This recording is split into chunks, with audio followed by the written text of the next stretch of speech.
has been hit by a massive explosion. Dozens of people are said to be injured, and there are some reports of people trapped under the rubble. The cause of the blast is not yet known. It's caused widespread damage and appears to be centered on the city's port area.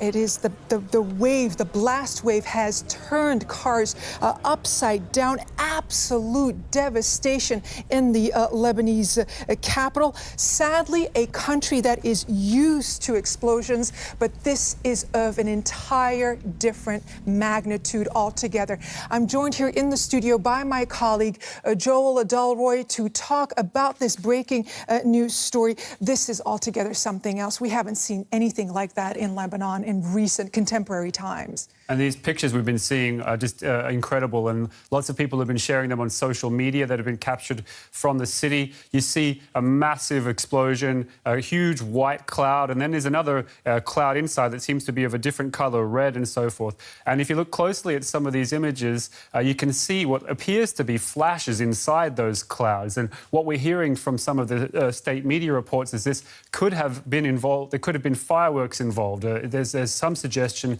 that it may have taken place in an area where fireworks were stored. But of course, all of this is conjecture. It has only happened in the last half hour, and we're still just trying to find out what's going on there. And also, we have no idea how many people may or may not be injured in this, but an explosion of that magnitude, you would have to assume that there has to be somebody has been hurt as a result of this. And as you rightly point out, Joel, we can't rule anything out at this point. It does appear that the blast happened in the port area of the Lebanese capital.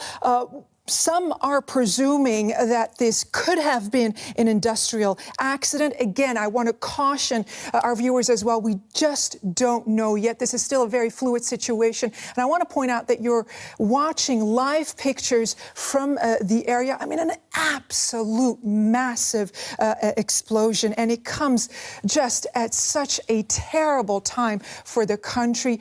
Its economy in doldrums, protests happening since months. And, well, we just are left to wonder what's going on in the minds of the Lebanese as, again, sadly, they have to deal with this explosion. So some more of what we're hearing from people on social media who were there in the city. There may have been at least 2 explosions that have been heard across the city. We know that the blast knocked windows out as far as 10 kilometres away from the area where it happened, which again was in the port district of the city. So 10 kilometres away, people's windows were broken, and we can see cars overturned on the road, and it's just sending plumes of smoke up into the sky. And as you said, Leila, this is a city that's certainly known its share of trouble, and you would expect that the people there, you know, they well, look at these images. They're just really quite incredible, aren't they? Billowing smoke, billowing there from what we presume is the port area. There are live pictures that we're showing you, mangled buildings as well. We're going to keep track of this story. You're going to keep track on this breaking news story for us. And well, now we're getting reports of dozens of people injured, which is, of course, something that could be expected, seeing from the devastation that we're seeing right now. Joel Dalroy, we're going to leave it there. Thank you so much for bringing us the very latest. Do come back, please, to fill us in on the developments there.